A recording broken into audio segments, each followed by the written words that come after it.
have the house, the car. I mean, I would not be where I am today if it wasn't for football. Um, because early on, it was really the only thing I was successful in. And just being very, very transparent, I failed the fourth grade, so I was not successful in school.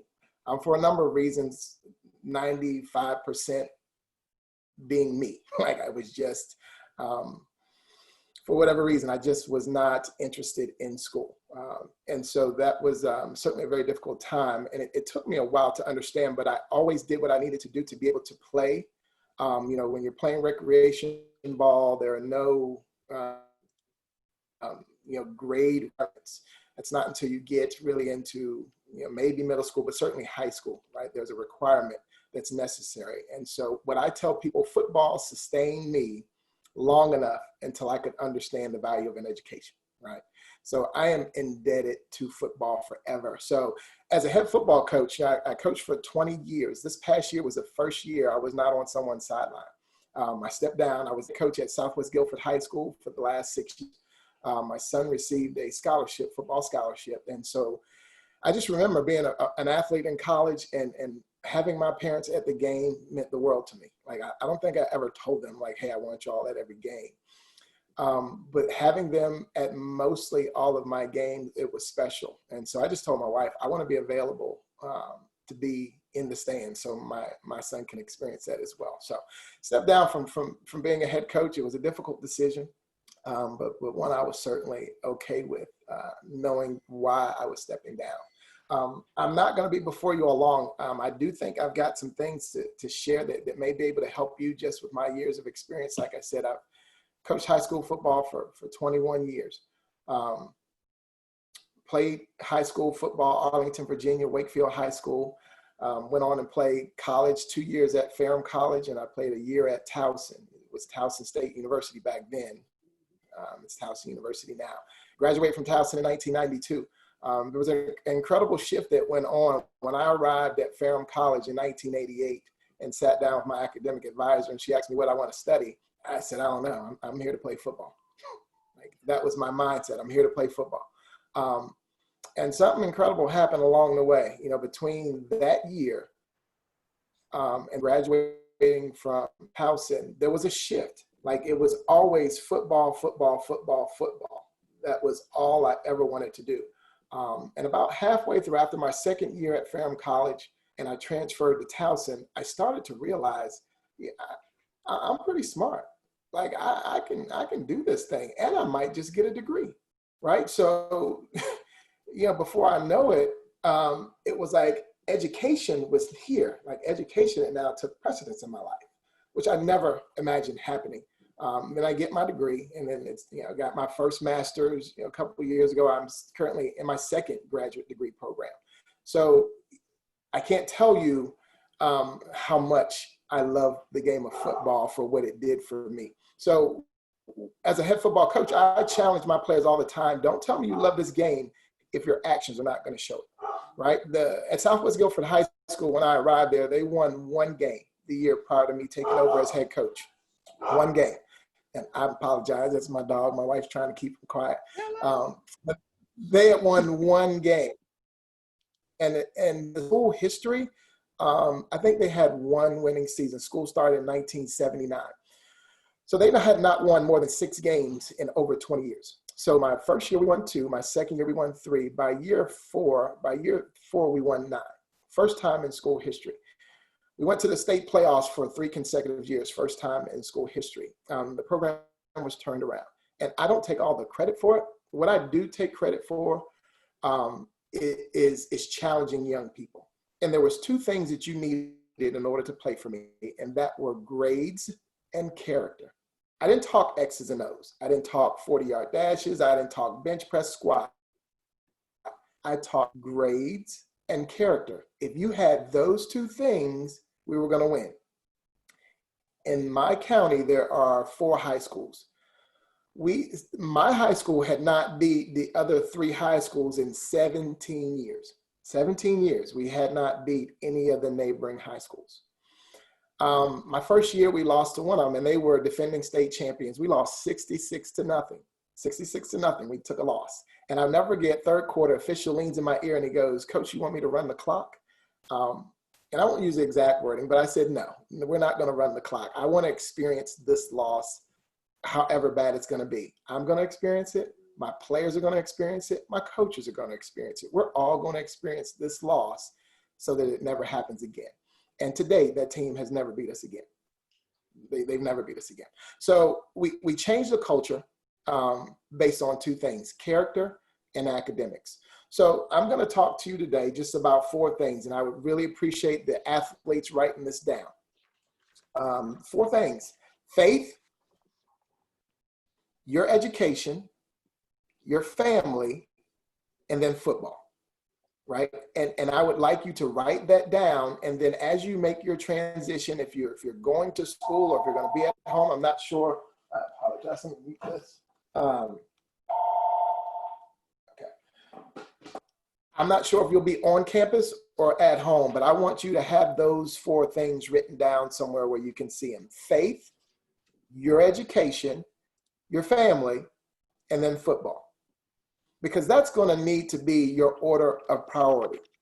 And I start with faith because, young people, I know you all come from great homes, but you're going to leave that home pretty soon. And if you don't have, and Brother Trenton touched on this, if you don't have a rock solid foundation within yourself, within your mind, body, and spirit, you're going to be shaken. And you're going to be shaken probably to a point where you won't know how to govern yourself. And that's the worst thing that you can allow to happen. If your faith is strong, you will be able to stand against anything. I'm going to read something for you all real quick. I hope this is okay. Ephesians 6:12, King James Version, say, "We wrestle not against flesh and blood, but against principalities, against powers, against rulers of the darkness of this world, against spiritual wickedness in high places." There's a lot going on in this world, folks, and there's a lot of people that are being rattled, a lot of people. But people with strong faith, we're blowing and going. We're moving and grooving. We're not missing a beat because we know everything is going to be all right. And so if your faith is solid, young people, you will be able to withstand whatever comes your way.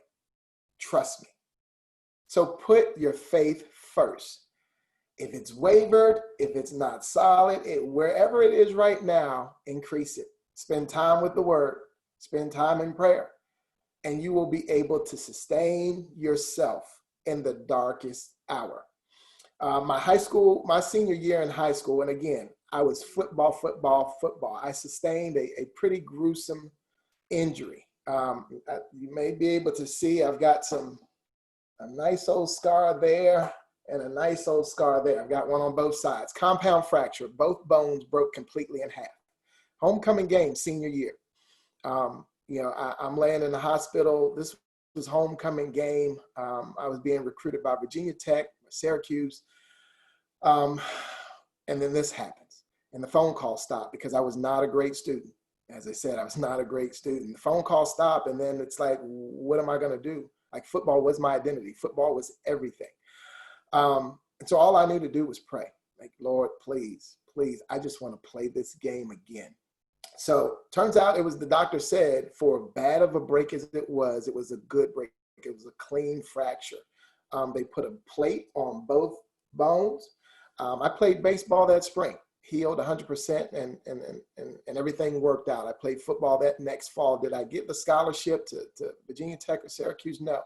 It's rarely going to work out how you want it to, folks. Young people, it's rarely going to work out exactly. Whatever blueprint you have in your mind, have an eraser, right? Because it's seldom going to work out just like you planned. And it didn't for me, but it worked out the way that the Lord had it planned for me. I went to Ferrum College, Division III, no scholarship, but it was the best 2 years of my life. It was absolutely incredible. I met with some friends that are best friends to this day. It was just incredible. We lost 2 games in 2 years, an incredible team, incredible teammates, just a great experience. So it worked out like it was designed to work out. So I cannot tell you enough. I can't emphasize it enough. Have strong faith, develop strong faith. and that will be your answer to a lot of your questions and a lot of the uncertainties that you'll face moving forward. The next is your education. As I told you, I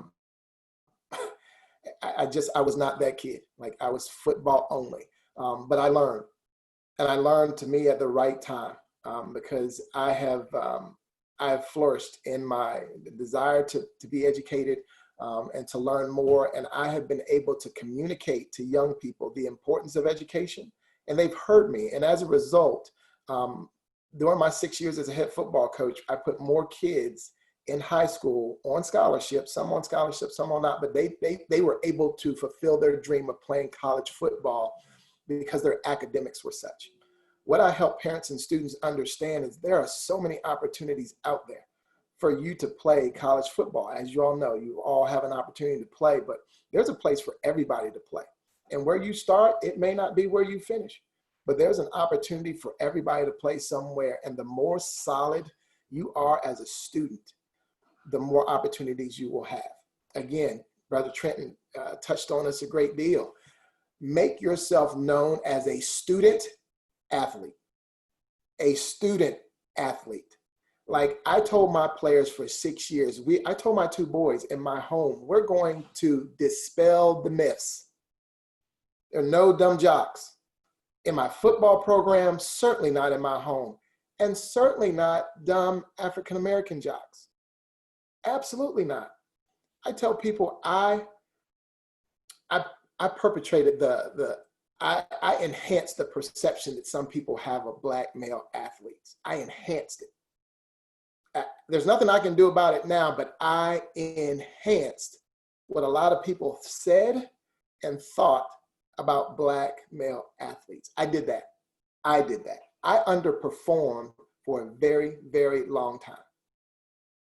I had college professors, when I got my first master's degree, I had professors tell me, have you ever thought about being a professor? You write so well. It brought tears to my eyes.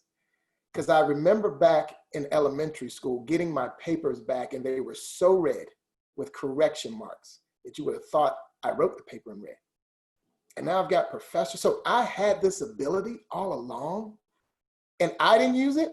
Like, I did that. No one did that to me. I did that to myself. So I made a vow to myself, like, no young person will ever, particularly an African-American, and particularly an African-American male, you will not be in my presence and underperform. It's not happening. It's not happening. So, when I took over as head coach at my school, a lot of kids stood up and cheered. Oh yeah, we got Coach Rainey. And the first thing I said, be careful what you ask for. Be careful what you ask for. Because a lot of them didn't know what I was going to bring. They see me in the hallways. Oh, Coach Rainey, you cool, blah, blah, blah, you cool. But my expectations are high. And you will not be around me and underperform. You're not going to do it. I did it too much for myself and for others. So it's just not going to happen. And as a result, I just had two kids from, I think, my second year just graduate from college. One of them came to me with a 1.6 GPA. A 1.6 GPA, he came to me his junior year. He had been at two other high schools in my district. 6'2", 198 pounds, just a beautiful looking athlete. Coach, I want to play. Okay, what's your GPA? It's the first questions I always ask any kid, what's your GPA? I'm not sure. So I went and I checked, 1.6. You're not playing for me. You won't see a ball, touch a ball. It's not going to happen. So you can either transfer, or you can take this advice I'm going to give you. Start taking your academics seriously. And if you do, then I'll consider it. So he comes in first semester, he changes some things. Second semester, he has the best report card. So that's the spring of the year. His junior year, he's able to join my team on that spring football. He took his GPA from a 1.6 to a 1.9. His mom called me. She's like, I don't know what you said to my son, but I've never seen him study, do this, do that. I said, well, I just made the expectations clear. If you say you love this game, then you'll do what you need to do to play it. Like, you haven't played in 2 years. You're wasting what the Lord has blessed you with. Long story short, he left me with a 2.5 GPA and a 25 ACT. Now, because he did not get those numbers until second semester, his senior year, he missed a lot of scholarship opportunities, and he hadn't played. He didn't have a lot of film. He played 1 year, senior ball. So we decided to go to Lewisburg Junior College, which he did, and he continued to enhance himself academically and athletically. Made a great name for himself, had some great film, went to Towson University, full scholarship.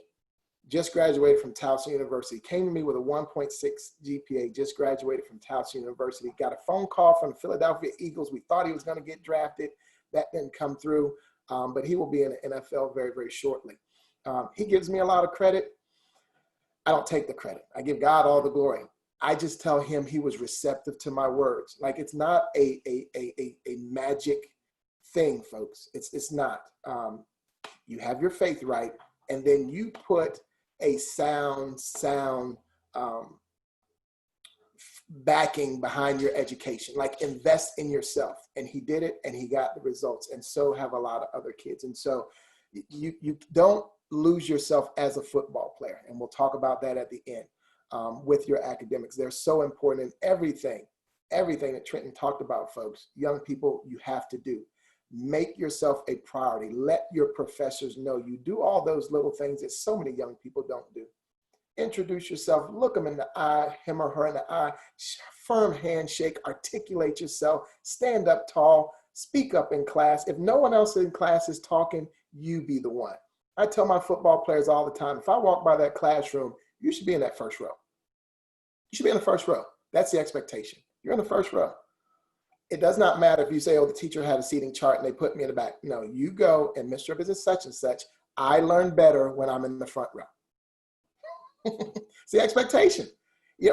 Make them know you. Make them recognize you. Because then on the back end, again, that's where all your references are going to come from. They're going to be able to speak about you in a different light. Make yourself known. Make yourself known as a student athlete. Dispel the myths. Folks, the next thing is family. Young people, I can tell you, when my son went to college, it was a tough transition. Mom and dads, I cannot prepare you all enough. People tried to tell me. And as a high school football coach, I would see it. But until you experience it, right, it's hard to put in the words. So all I can tell you is prepare. It's going to be very, very difficult when the time comes for you to leave your son at school and then come back home and they're not there. It's going to be difficult. So I'm just going to tell you. Young people, it's going to be difficult for you, right? I'm sure you're excited about this new opportunity for you. You're excited about playing college football. You've worked hard. Congratulations. You are realizing your dreams. But your family doesn't go away. They don't go away. And they have been by you from day one, right? I know you guys call your friends day one. No, your family has been your day one.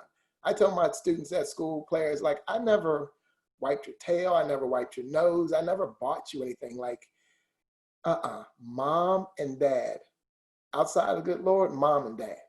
Like, that should be a priority. And it doesn't matter that you're going to college. They are still a priority. Don't forget your foundation. Outside of your faith, it is your family who has helped you, who has helped sustain you, who has helped you to become who you are. Don't forget them. One thing my son did for us is he created a Snapchat. I didn't even know how to work Snapchat. And my son knew how difficult it was for me and my wife, and also his younger brother, that he wasn't around. So he created a family Snapchat.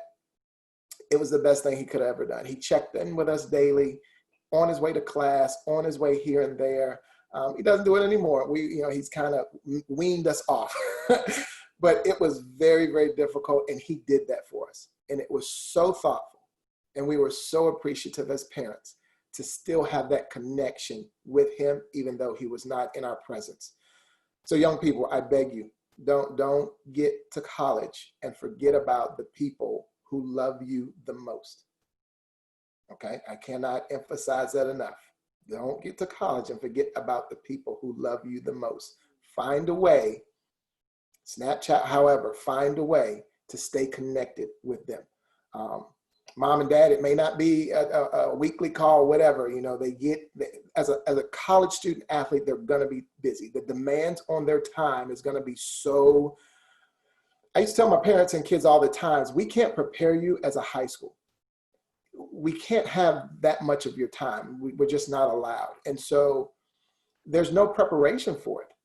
And in my 6 years, I can't tell you the number of kids who got to college and said, I can't do it.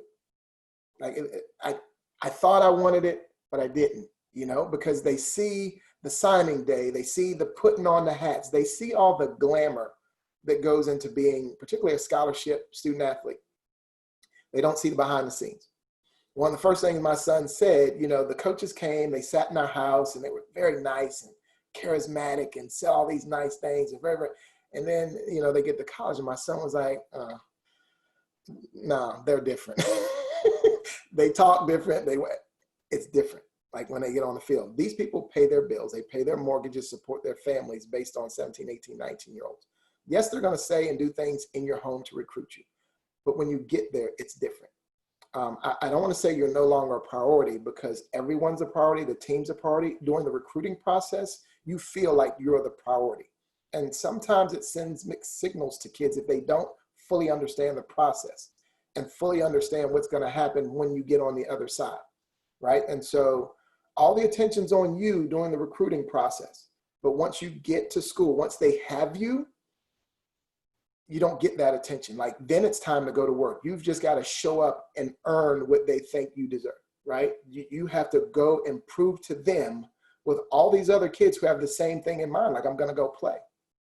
I'll be very transparent. My son, you know, he was a pretty good high school player, 3-star.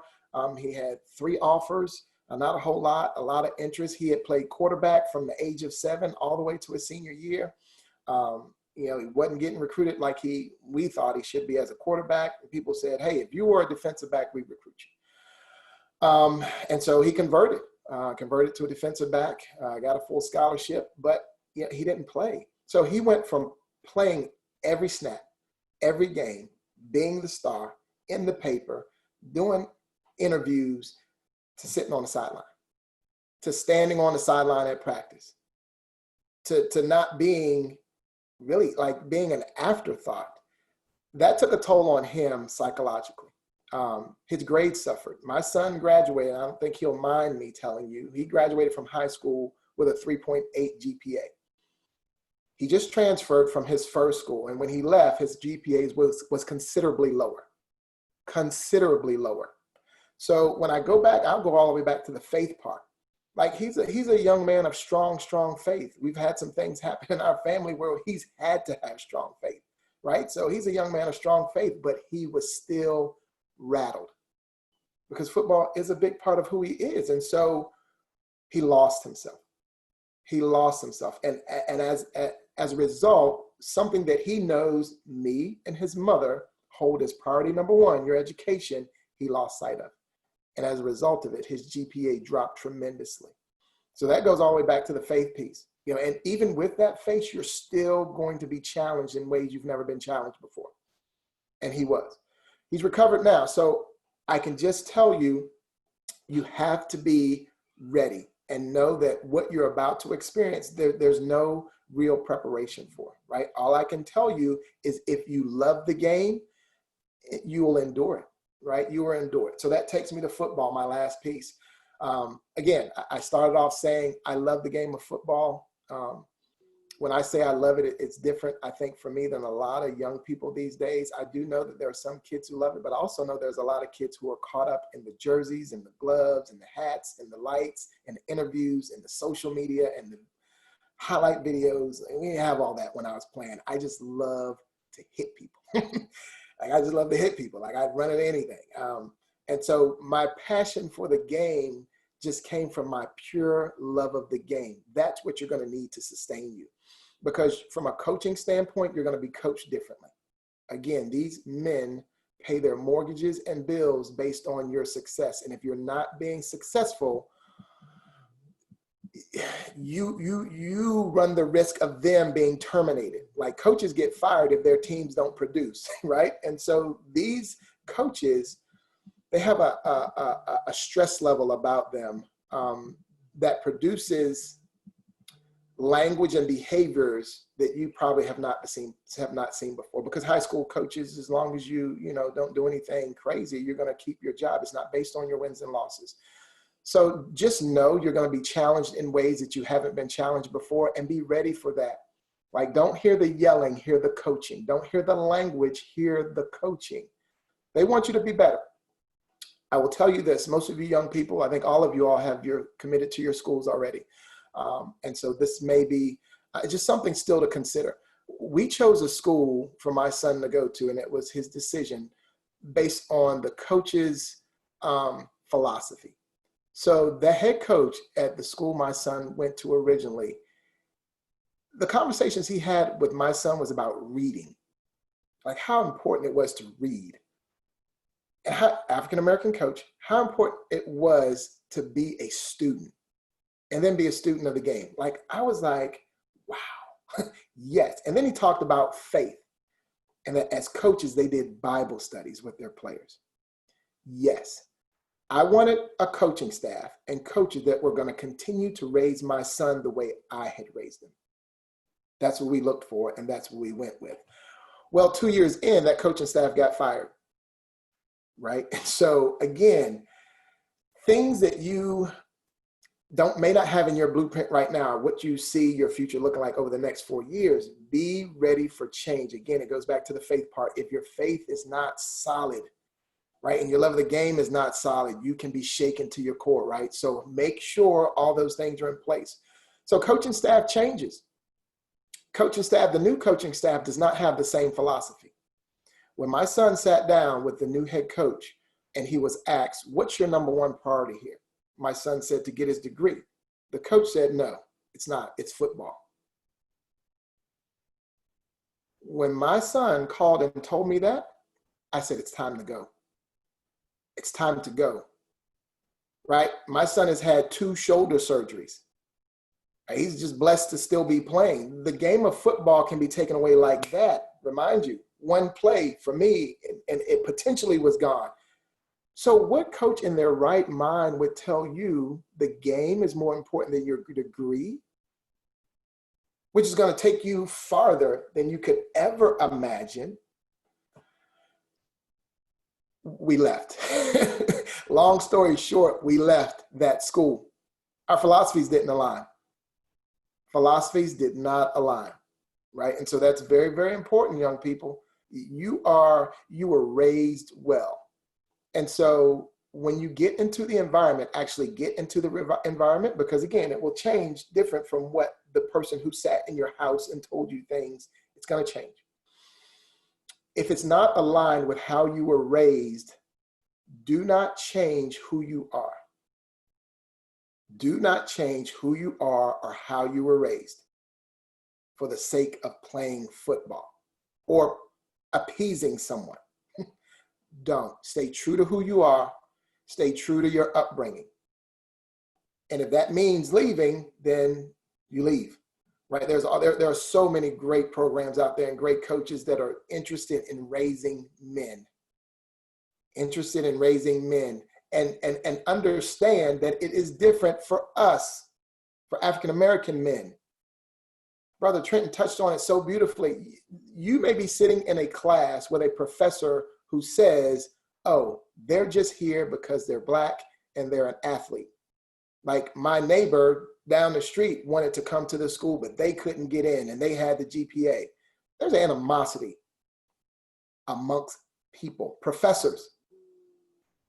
And whether it's indirectly or directly, your child can be impacted by that. Your child has to know that, right? So we've got to be better. We've got to be better in every way, shape, or form. That's why you got to sit in the front.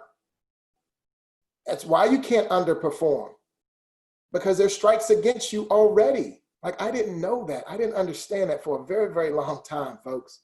And I tell you, I do not let young people in my presence. And if I do, I am working to alter their thinking, to let them know, hey, I underperformed enough for you, dude, enough, right? Enough is enough. Like, we were born for greatness, and I'm going to pull greatness out of you. It's in you, and if you don't recognize it, I'm pulling it out.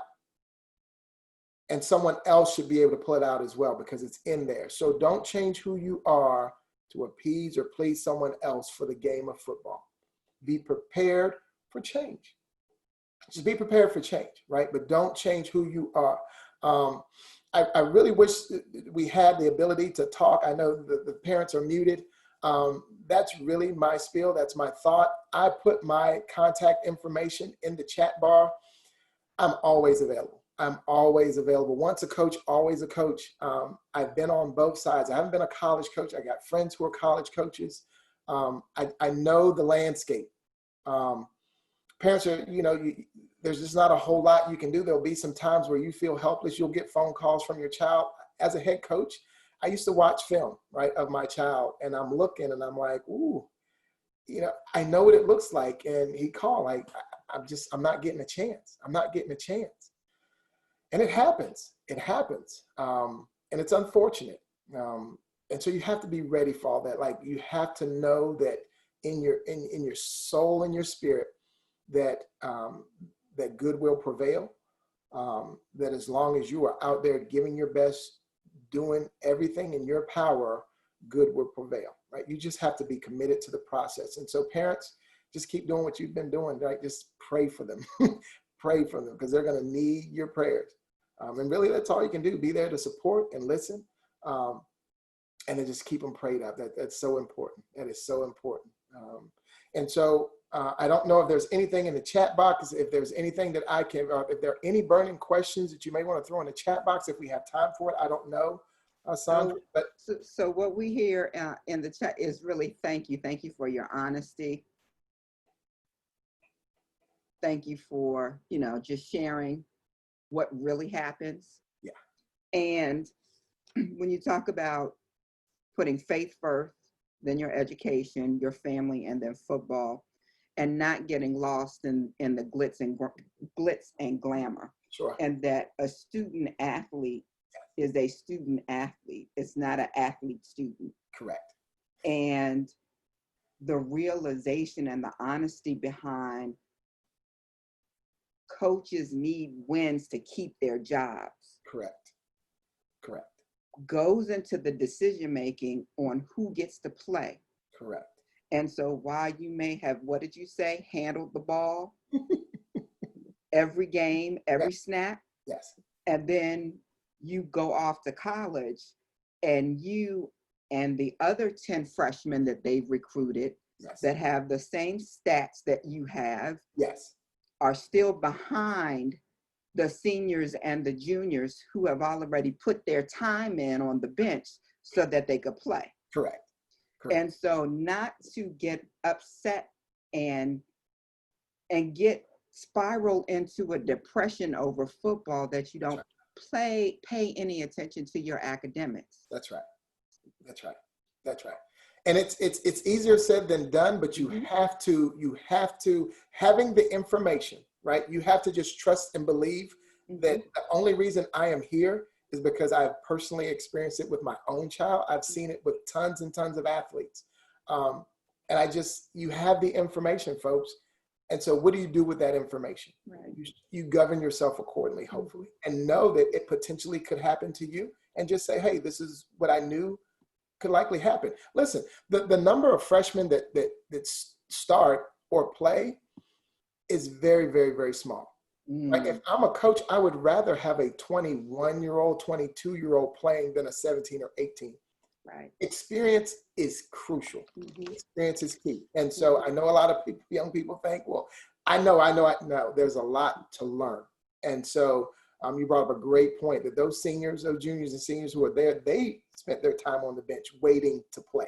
Right. And so it's just really waiting your turn. And who knows, it may not be the case for someone on this call, but I want you to be prepared for it so that it doesn't impact other areas of your life detrimentally. My son is working now diligently to get his GPA back up to a standard that he is pleased with and that we're pleased with. And that's after the fact.